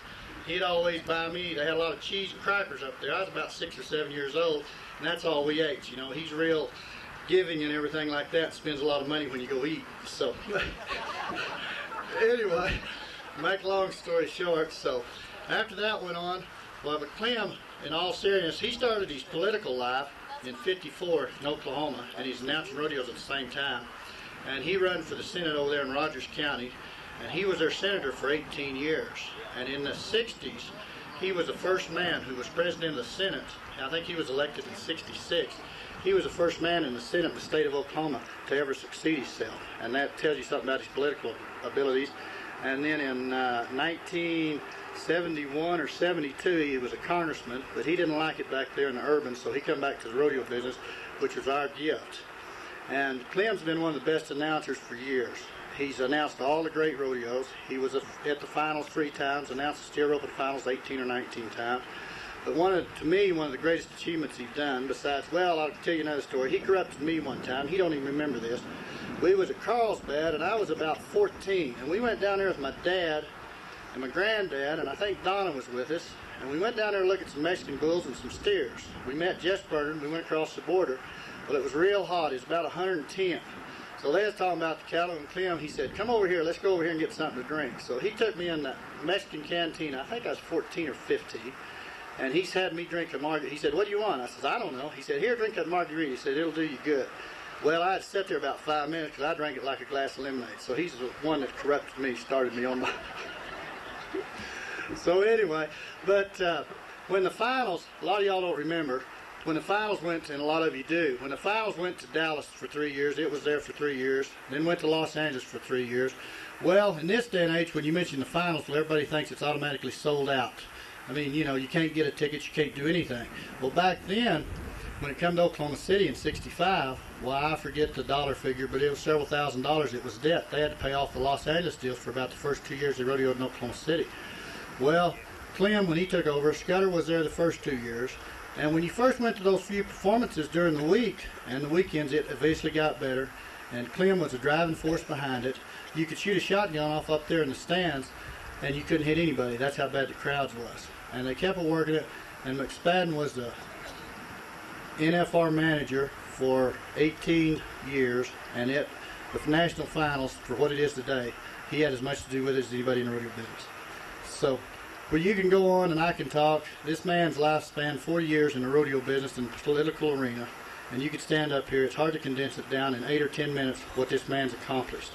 But when you say the notary or notable, I looked it up in the dictionary, and it says a very distinguished gentleman, remarkable and outstanding. Those words I give you, Senator McSpadden. Nice job.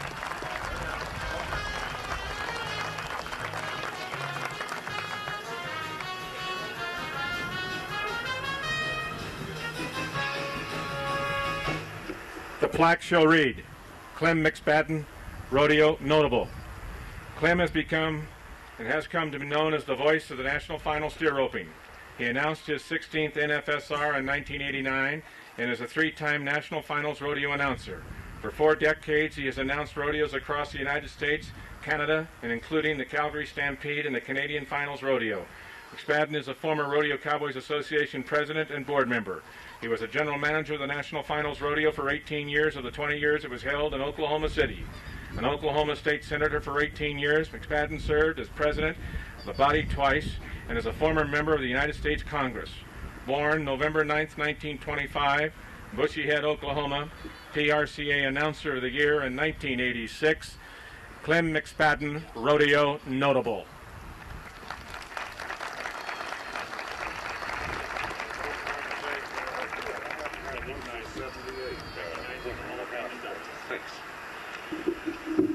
Thank you, Commissioner Crier. To the fellow inductees,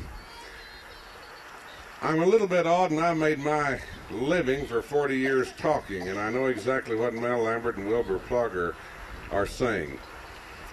I'm odd because I stand under this particular bronze of a great saddle bronc rider, and I was lucky, I didn't know it at that time, to be announcing Burwell when he rode Necktie. And I remember when Elrin Jiggs Butler got Necktie and Tom Dooley and a bunch of those horses. I had some remarks I was going to make, and I made notes down all the way out on the airplane this morning. See, a lot of these old fogies, I'm still working, Lord. We had a capacity crowd at Lawton last night and going to have another one tonight. And then I look at the people who I know out there among you, and the people, it hadn't dawned on me, the names of the people who have been inducted in the Hall of Fame. Men like Mac Baldridge that I met back in the early 1960s when we were fighting the anti-rodeo legislation back east, and the first time we ever shared a podium together was before the Assembly of Connecticut when they had anti-rodeo legislation there. I shall never forget Gene Pruitt called me one day and said, "There's a fellow named Malcolm Baldridge from back east that's going to call you about that bill's popped up again." And we'd already been in several states, and that evening Don and I had just gotten married, and we lived out there in the country in a 4-room house on the ranch, and his voice said, "We've got this bill back there," and the bottom line, he said, I didn't know who Mac Baldridge was. he said, I'd like to come back and get you if you could testify. And I assured him that we had a very nice airport at Oklahoma City and it could fly anywhere. And I said, where should I fly to? I didn't know whether you'd fly into Hartford or Boston or where. And he let me know in a nice way that he represented a company, that he was CEO of that company, and they did have a Learjet. So I assured him, said, Mr. Baldridge, you can land and I'll be ready Thursday afternoon. And that started a long and very great friendship. And he was good enough to let our son Bart work for him the summer of his accident. And Bart had flown back from Washington after having interned with the Department of Commerce the day after I got through working for Flip Harmon, the days of 47 people. And Bart and I met at the airport in Tulsa, and Don drove us back, and we watched the news that night that he had gone. And I flew back to the funeral, and I was happy that there's something I've shared with Wilbur and other people, that the Cowboy's prayer was a part of his services. The sport has been so good to me. The last time I wore a black hat, I wore it for my first hero. As I was telling Hugh Bennett a while ago, being ranch raised, my first heroes were the old-time steer ropers and the bulldoggers, the Hugh Bennetts and the Bowmans and the Crosbys and the Truetts and the Shaws and the Ike Roods. And I had an old black hat, and I shaped it exactly like Crosby, the old telescope sights, and I rolled my Levi's. I hate to say that, but that was before Wranglers. Ed, you rolled them up about that far, and you had the old telescope deal on your black hat. And Crosby was reared in northeastern Oklahoma, and he took me 2 summers when I was 9 and 11. And I can tell you a lot of stories, but we want to get through about that man. He won the all-around title at the Roundup in Pendleton when it was then the Roosevelt Trophy in 1925, and repeated in 27 and 28. I went to my first rodeo, actually, by winning a match roping in 1935. So what I'm trying to say, the people, has been said before. If you take everything away from me except my family, but everything else I've ever done, John Growney, and I've been awfully lucky to be thrown against leaders in the political arena, governors and U.S. senators and CEOs. It's the people of rodeo that have made us a very rich person. And I want to say this about something that some of you guys haven't said. When you've been in the political arena and the rodeo arena, you're gone over half the time. We figured that in the years Don and I have been married, I've been gone more than 50% of the nights. And it takes a very different kind of a woman to be a rodeo wife and to be a political wife. And none of us would be where we were not for our families and the dedication and the friendship, in addition to the love and devotion that they give us. I want to leave you with 2 little stories that mean something to me, and it's something about our way of life, and I'll try to hurry through them.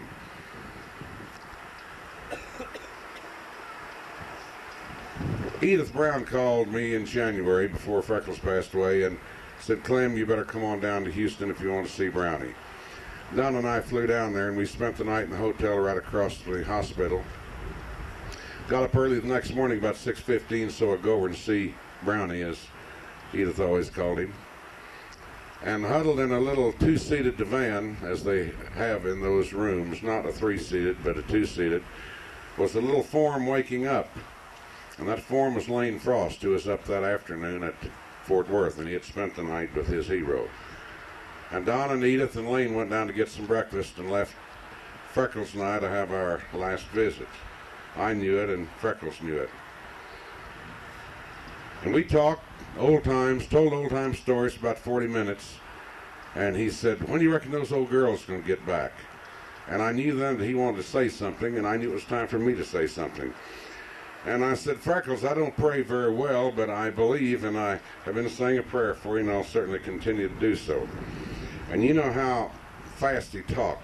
Oh, he said, I'm glad you are. I'm glad you are. He said, boy, it makes me feel good. He said, you know, all I ever wanted to be was a cowboy. And the Lord let me be a cowboy, and said, he gave me a good family, and I got a good ranch. He let me win the world. And he said, you know, I've traveled with a lot of old boys that have been down on their luck or not riding good or need some money. And said, I can pray for somebody else, and I have. But he said, I don't know how to pray for myself. The Lord's been too good to me. I sure appreciate it. And you know, I think that tells you something about rodeo people. They will do whatever is necessary to help their traveling partner beat them at the next rodeo. And then I want to close with a story that my dad, little quote, And we have in needlework the daughter of one of the honorees in my category. I speak of Mrs. Lanham Riley, Mitzi Lucas, Kelly's mama. You see, Kelly's grandfather and my dad punched cows for the mill irons in 1910 and 11 in Montana. He was the wagon boss, and Dad was a 16-year-old kid just wanted to get away from home. Dad put his saddle in a gunny sack, rode the train to Chicago, then to Miles City, then the stage out to Mill Iron. Worked up there for 2 years.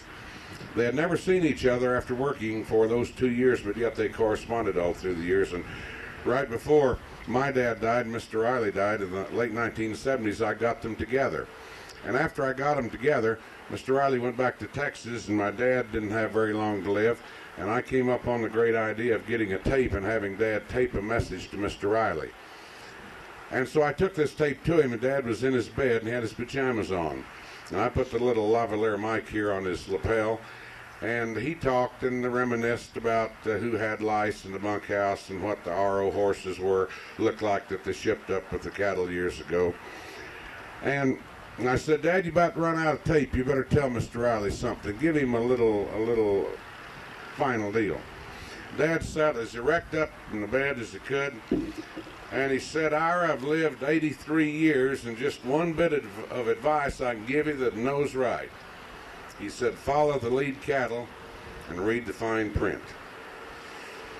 And I think that's pretty good for all of us. I can't tell you what it means to my family and to me to be honored with these people. I feel like Wilbur, I think you made a mistake, but by golly, I'm not going to give this back. You've been our life, and you'll continue to be our lives for many years. Thank you.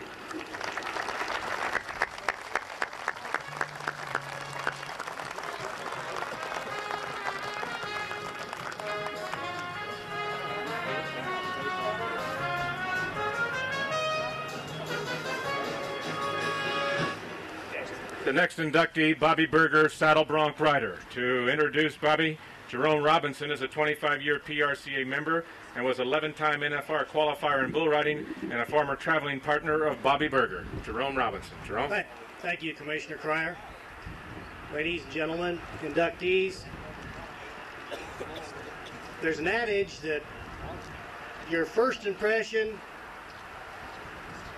is probably your most accurate. It reminds me of the first time that I ever saw Bobby Berger.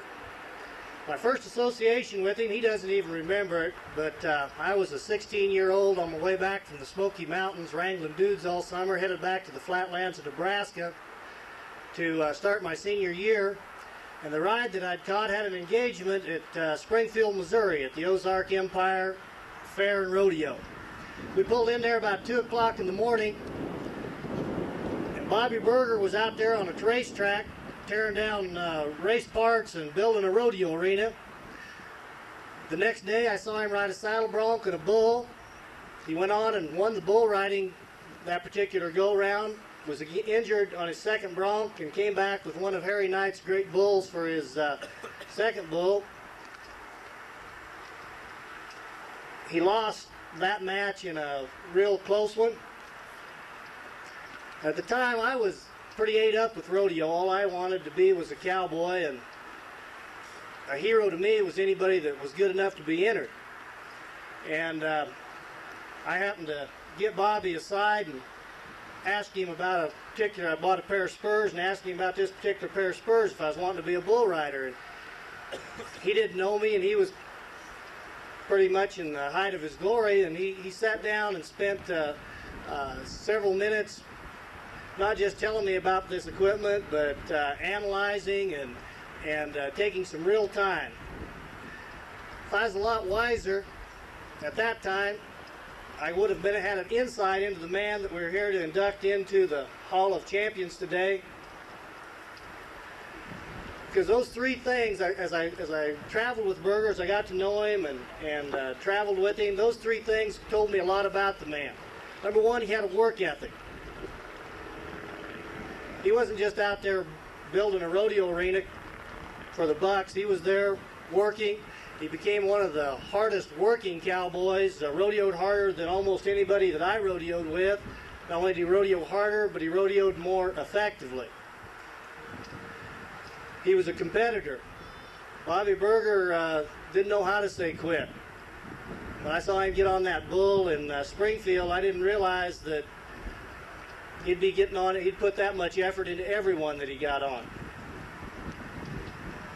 But thirdly, as I rodeoed with him and as he won championships, I still never saw him turn down inquiries from those 16-year-olds and 13-year-olds that would come up and ask him what they could do to put themselves in the position that he was in. Berger was a pioneer almost in the one era of rodeo. He was one of the founders of the new breed. Sean Davis, Larry Mayhem, Bobby Berger, and one of my favorite stories is his aviation. Is an aviation story. Berger was one of the first guys to ever fly full-time to rodeos on a year-round basis and make it work economically. He had a little underpowered but pretty efficient, pretty economical airplane, and he was flying from St. Paul to Douglas to State Fair one day, and the good news was he had a good one. Bad news was they got a late start. Good news, looks like they're going to make it. The bad news is they had a cap on his airplane, a gas cap that had a seal that was bad, and it started leaking. 50 miles from Douglas, ran out of gas. Good news is he's right over in some pretty bad country. He's right over the top of Lusk, Wyoming. There's a highway. So he goes to land this airplane on the highway, which was good news. The bad news was here comes a great big 18-wheel semi-tractor pulling the trailer. The good news is he got enough elevation to get us over the semi. Made a perfect landing in the highway. Bad news was he forgot to put down the landing gear. One thing about Berger, he could always laugh at himself. I present to you Bobby Berger, the newest inductee to the Saddle Bronc Classic event of rodeo, Hall of Champions.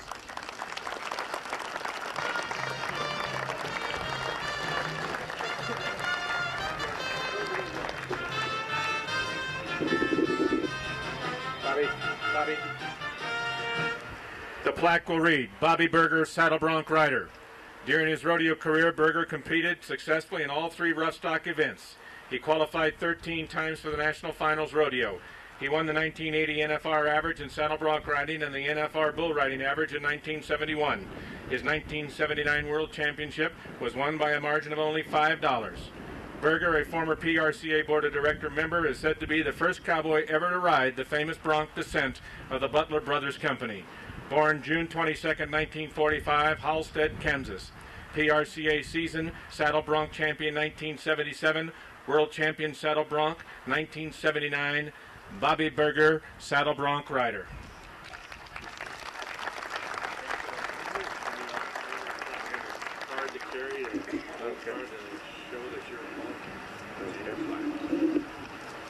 Thank you, Mr. Cryer, and everyone associated with the Hall and everyone in the PRCA. I just want to say that when you've rodeoed a lifetime, all the friends and people you meet after winning saddles and buckles and all your material possessions can't replace your friends and family. And I want to thank my family for being here, my brothers, my sisters, and my wife today. And I want to tell you that Jerome was always a great inspiration to me. He worked harder and devoted himself to rodeo about as hard as anyone I've ever been with. In fact, a lot of times I'd let him do the intern, and he'd get me so overbooked I couldn't hardly make all my engagements. He was in the bull riding, and I was generally riding saddle broncs and bulls. A lot of times we'd get there and the broncs would already be in the chute, and Jerome would have to run across the arena and saddle my horse in order for me to make it. But that's kind of the inspiration he was, and how hard he pushed me to get to where I was in rodeo. I remember several times he'd enter us in 2 rodeos a day, and then he wouldn't tell me what time they started. We landed in Lander, Wyoming one day. I thought the rodeo was going to start at 8, and it had started at 4 o'clock. The broncs were already loaded, and I barely made it, but that was a that was a continuous schedule, and we did that year after year. And Jerome has always been a real good example for me as far as how to conduct my life. And I want to do that outside of rodeo as well as in rodeo. Thank you.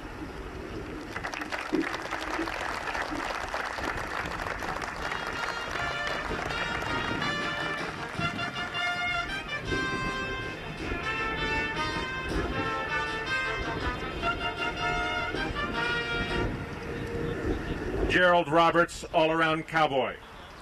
To make the introduction remarks, Howard Stoll rodeoed for 20 years before opening the Cowhand Western Store in Woodland Park. He and Gerald Roberts have been business associates, friends, and hunting buddies for 35 years. Howard Stoll. Thank you, Commissioner. Good afternoon, everybody. Gerald Roberts is truly one of our all-time rodeo greats. When he was 13 years old, he took out from the home ranch at Strong City, Kansas, and made his way to Iowa. He joined Clyde Miller's Wild West show. And in the time he was 16, he was already contesting. Gerald went rodeo in every motor travel there was, I believe. I think he always had his own time schedule for them freight trips. He hitchhiked, rode horseback, and he got there some way. In 1942, Gerald won the All-Around Cowboy in the Cowboys Turtle Association. Then in 1945, when it was changed to RCA, Rodeo Cowboy Association, he won the All-Around again in 1948. In 1950, he won the North American All-Around at the Calgary Stampede. Gerald was in the top 10 saddle bronc riders 16 times, in the bull riding 15 times, and in the bull riding, in the bareback riding 12 times. Ladies and gentlemen, that's a pretty good record. He also served as a Hollywood stuntman for a while, but he told me one time he finally had to quit. He was having a stomach problem. He wasn't eating enough. I got to tell a story about Gerald that I happened to see and matched with a great bull. It was in the early 50s. We were at Loveland, Colorado. The late Earl Anderson of Grover, Colorado was stock contractor, and I worked for Earl for 5 or 6 years, picking up. We were at Loveland, and Gerald was there. Earl had this crossbred black bull we just called 05. I had never seen anybody make the whistle on it. Well, Gerald drawed 5, and I thought then, this is going to be one great match. And I figured 05 had probably met his match. Well, when they opened the gate, this bull was a fast-spinning bull. Now, I mean, he could crank it up. When they opened that gate and Gerald and that bull jumped out there, and I mean, 05 went into that spin, and he was flat cranking it up. Gerald was sitting straight up there just like he was built there. His old ever-ready tie was sticking right straight out. But about 7 seconds, Gerald came down. Sonny Lavender was there, and Sonny counted the spins this bull made. We figured that 7 seconds. The bull spun 27 times. Most of the time when they'd let him out, about all you'd see is his head and then his tail going back into the catch pen. Pretty soon the whistle would blow. Now, I think Gerald told me later on that somebody did ride the bull, and he, just like all cowboys, them bulls get old too and get kind of easy, you know. But it was a great match, and Gerald, it was no disgrace to buck off that bull. And Gerald told me not very long ago that was the rankest bull he was ever on. So, anyway, ladies and gentlemen, if we had all the horses and the bulls put together at one time that this man has rode, Harry and Walt, we could put every rodeo on in Colorado all at the same time. It is my honor to introduce my longtime friend and 1990 inductee to the Hall of Fame, Mr. Gerald Roberts, all-around cowboy.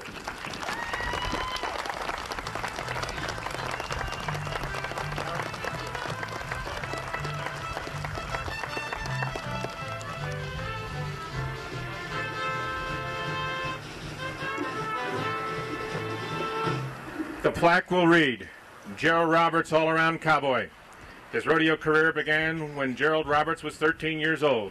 He ran away to join a Wild West show and was hooked.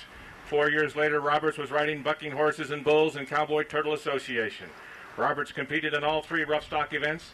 Saddle bronc riding was his favorite, but he continued to ride bulls because he said it was won more money at it and couldn't afford not to. From 1945 to 1955, he finished in the top 5 in bull riding 8 times, and in 1950, he won the North American All-Around Championship at the Calgary Stampede. Roberts worked several years as a Hollywood stuntman and later became involved in manufacturing of rodeo equipment and clothing, starting with bull ropes. The purchase price of a rope included a tip sheet from Roberts. World Champion All-Around Cowboy 1942 and 48, born October 5, 1990, in Council Grove, Kansas. Gerald Roberts, All-Around Cowboy.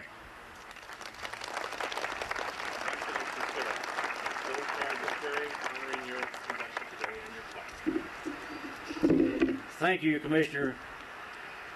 And I want to thank Howard for all them nice things you said about me, Howard. I look out there and I see so many of my friends, old friends from that I go hunting with, from friends from all over the country. I got friends from Montana, California. I would wish I could introduce all of them to you, but I got too many. It take too long to introduce all of them out there that come here to see me. But I would like. I want to first thank all of the selection committee for selecting me, and I think they made a good choice with all the other fellas too. But I'm sure glad they selected me, and especially a lot has been said. About Lane Frost. There ain't much more I can say about Lane Frost, but to me, Lane Frost was the all-American cowboy. That's about all I can add what's already been said about him. But right now, I'd like at least to introduce, I'm so proud of all my kids are here. The first time I've seen them all together for 25 years. I see them individually, but I would like to start it with my #1 daughter and to get her to stand up. Lolly, my daughter Lolly, and my granddaughter Starla, and my great-granddaughter Sierra. Hi, Sierra. Now my next daughter is Claudette. Claudette, will you stand up? She's from Lancaster, California. Next is my daughter Jerry. The next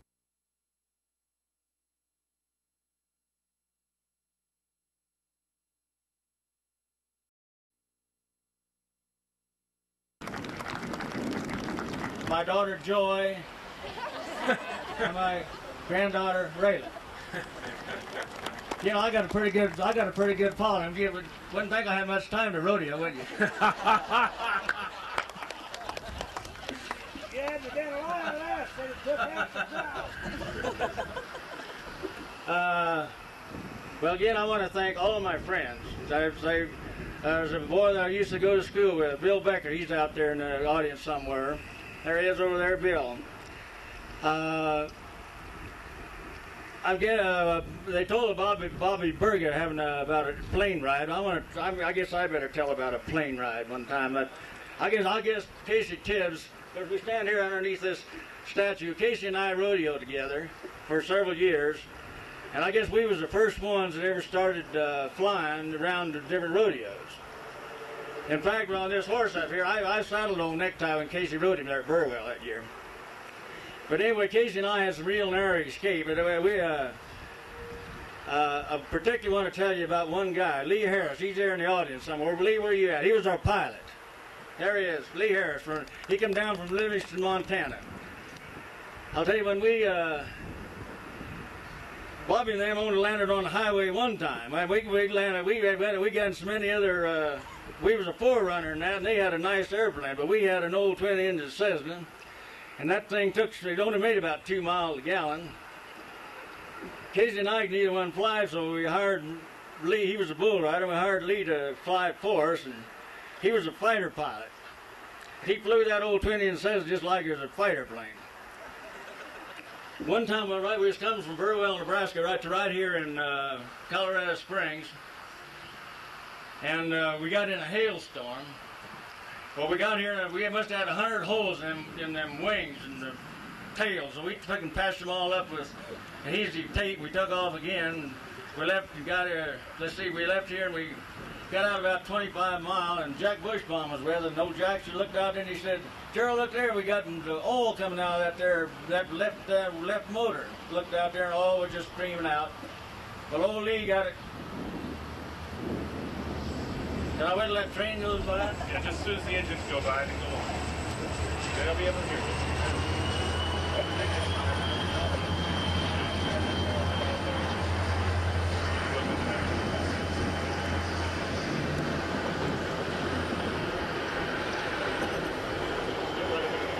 Okay. Well, now go on with it. Well, anyway, we took off again. The oil was leaking out of that motor, but old Lee just shut that motor off. We was only out about 25 miles. He just barely made it back. Lee told me later, he said if we'd had another half mile to go, we wouldn't have made it. But we got back and landed right here in Colorado Springs. So I had another motor for it down in Phoenix. We left it here and went on, and I sent to get that motor. But before we got it fixed, the hangar got struck by lightning, and our plane and 13 more burned up. I figured that was the luckiest thing to ever happen to me, because it probably saved our life.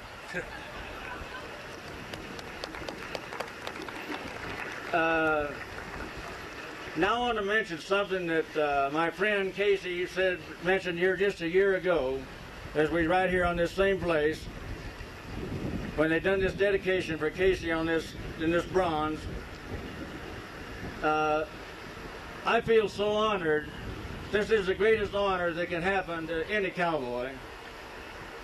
But there's so many cowboys out there that would never get into the Hall of Fame with the rules like they've got now But Casey mentioned, why can't they have just a special room where just for mention, and maybe their pictures and things hang up in this room. Now Casey mentioned this a year ago, and I talked to Mike Warner about it, and he said they're still in the works, but all that takes money, and so I'm in favor of that if they can ever do it, of getting there's so many cowboys out there that always win the seconds and the thirds, that never quite be the champions, but they could beat me or Casey on any given day. Well, that's the ones that I would like that if they can, get this special room for. But now that comes to the next question. All that, like they say, that takes money. I'm not on the fundraising committee for the Hall of Fame, but I think all of us that ever went to a rodeo should be on the fundraising committee in one way or the other. We can go home, and if anybody that likes to go to a rodeo could help this Hall of Fame. It's one of the greatest things that they've ever come up with that I can even think of. I've been in the rodeo business all my life. I've joined the Turtles in 1939. My number is 227, so I'm one of the old members of it. And rodeo has been my life. I've got so many friends in rodeo. I appreciate all my friends for coming here. I thank each and every one of you. And all of you get in there and help to raise funds for this thing. And thank you all. Thank you.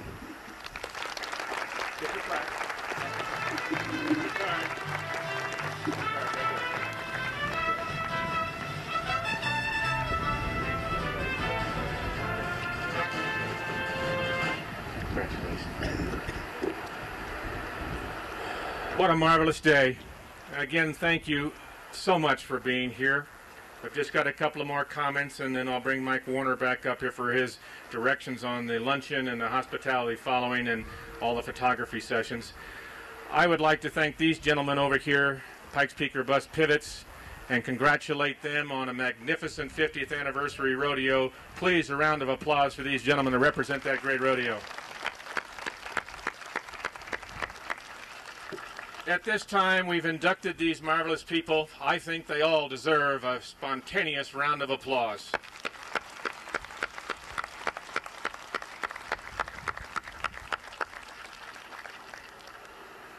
Just a moment of quiet thought. Two of those were not able to be with us today, and I would ask you to stand in honor of Verne Elliott and Lane Frost for a moment of silent recognition for their induction here today.